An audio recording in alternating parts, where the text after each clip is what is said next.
What's up, Unlocking Your Inner Strength listeners? How would you like to know how to set your environments up so they're peak productivity environments? Most people have no clue how to do this. Well, I have good news for you. I've put together a special report showing you how to do this. Normally it's $45, but since you're a loyal listener to the show, you can get it for only $10 at unlockingyourinnerstrength.com/time.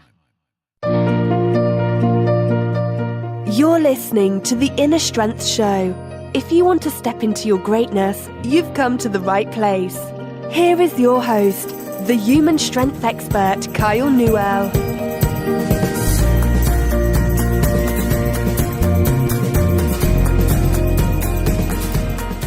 What's up, everybody? It's Kyle from Newell Strength and Unlocking Your Inner Strength once again with episode number 81 of the Unlocking Your Inner Strength podcast. Today, I'm going to go over a little bit of habit formation, and then I'm going to talk about some connections that kind of hit me this weekend as far as how does alcohol or the consumption of alcohol relate to your workouts. And I like to hit on topics like that because when these ideas hit me in ways that I can teach these where other people can relate, I get excited because I think it's going to get connected and wired in your brain so you have a better concept of what's actually going on when you work out. First thing with your mindset. There's two things that we always want to change, and I've talked about this before. There's two things. It's our behaviors or how we feel. That's it. Those are the only two things our brain is ever trying to do. Our behavior or how we feel. The quickest way to change how you feel is through movement.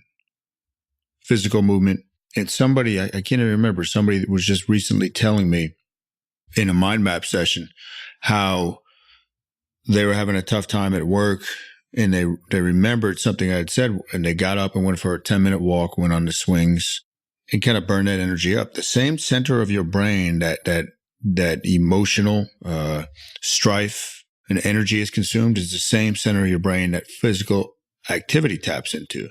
So you can rob that part of your brain through physical movement. So changing your state is most quickly accomplished by physical movement and all these hormones that get into your brain, endorphins, dopamine, serotonin, all these growth factors that can get into your brain only through movement. So remember, there's only two things we're trying to change. Now, there's 4 different levels of habits, and I'm going to make some kind of visual quadrant of this week. I shouldn't say 4 different levels, but 4 different things to really simplify this. You're either trying to start something, stop something, increase the activity of something, or decrease the activity of something. So you got those 4. So start, stop, increase, decrease. Everything we do in life is based on our habits. That is what your entire life is made up of. So you either need to have a coach or you need to step back and say, okay, what's the main thing I should be focusing on? And what do I need to do with that? Do I need to start it, stop it, increase it, or decrease it? You don't need to be perfect. Now with habits, the interesting thing is it takes 66 days on average to form a new habit. 21 days is a very shorthand. That's what's usually thrown out there for people that don't really know what they're talking about with habit formation or brain science. And I understand why, because that's what's always been put out there. But that's a very short end, is 21 days to form a habit. Remember that habits are a survival mechanism. They make it so it's something we don't have to think about. It doesn't consume energy and headspace. Once it becomes a habit, now you could focus on achieving either your highest self-actualization or any threats that you have to clear out of your life to move forward. Lastly, with habits and mindset, we have something called hedonic, like hedonism, adaptation. And this means what once made you happy, if you keep doing it over and over and over, it's not going to make you happy anymore. You get used to it, and then you got to look for the new thing. This is why we're always on a quest to change how we feel and change how we behave.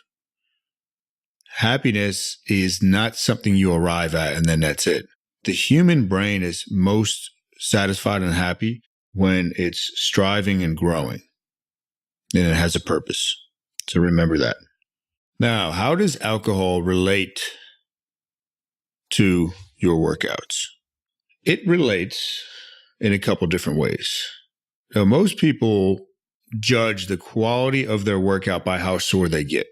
Now, first, with that, there's not a lot of research to say that has any bearing really on the quality of your workout. Just like we have hedonic adaptation with happiness and pleasure, with the body we have adaptations. It's very I shouldn't say very rare, but it's rare that I get sore from a workout anymore because I've been doing it so long. Yet I'm still getting stronger. My body changes depending on what my goal is. And it has nothing to do with muscle soreness. Muscle soreness is really micro tears in the muscle, causes inflammation. But research shows that a lot of the soreness is actually coming into connective tissues, the soft tissues, the tendons, and the ligaments. So that's something to keep in mind. Now, for the people that base the quality of their workout on how sore they get, let me ask you this when it comes to drinking. Can you have a good time in a social setting with having a couple drinks, getting a little bit of a buzz, or do you have to get absolutely plastered and wasted to the point where you feel like crap the next day? Because that's what it's like when you're trying to just get trash your muscles in a workout so they're so sore that you can't even walk the next couple of days. And the answer is no, you don't have to get absolutely blitzed to have a good time. You can apply the minimum effective dose. So, and I talked about this last week in a video, a minimum effective dose is anything in life, apply the minimum that you need to in order to get the effect that you're after. You don't need to do 20 sets of squats and 20 sets of leg extensions, 20 sets of lunges to get an effect. In the next episode too, I'm going to talk about the purpose of your training and to give you kind of a roadmap. So that's one thing to remember. You do not need to get wasted with alcohol to have a great time, just as you don't need to trash your muscles to the point where they're incredibly sore to have a good workout. What's up, Unlocking Your Inner Strength listeners? How would you like to know how to set your environments up so they're peak productivity environments? Most people have no clue how to do this. Well, I have good news for you. I've put together a special report showing you how to do this. Normally, it's $45, but since you're a loyal listener to the show, you can get it for only $10 at unlockingyourinnerstrength.com/time. The second thing with alcohol, how does it relate to the workouts? Well, to be honest with you, I had 2 beers last night. I don't drink beer that often, but I do enjoy it when I have it. I don't digest it that well, meaning I can't drink it very fast. So it really helps me kind of just enjoy it without just trying to drink it, right? And not realizing what I'm doing. Anyhow, just the 2 beers affected my brain differently than when I make a vodka drink, than a glass of wine would, than any other type of drink you can think of. So different types of alcohol have different effects on the brain. Now, the beer is obviously much weaker than the vodka, yet it has a different effect, and it still gave me a little bit of a buzz.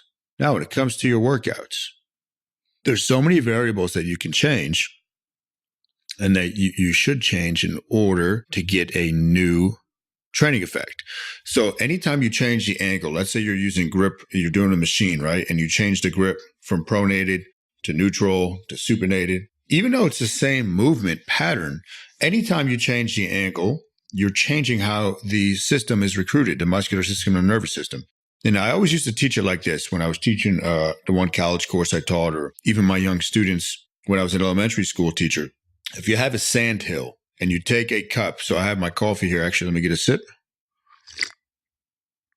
You take a cup and you pour that cup of liquid or water onto the sandhill from the same angle. You're going to create the same grooves. They're just going to get deeper and deeper and deeper. Now, if I change the angle from which I'm pouring, it's going to create new patterns and new grooves in that sandhill. Same thing with your training.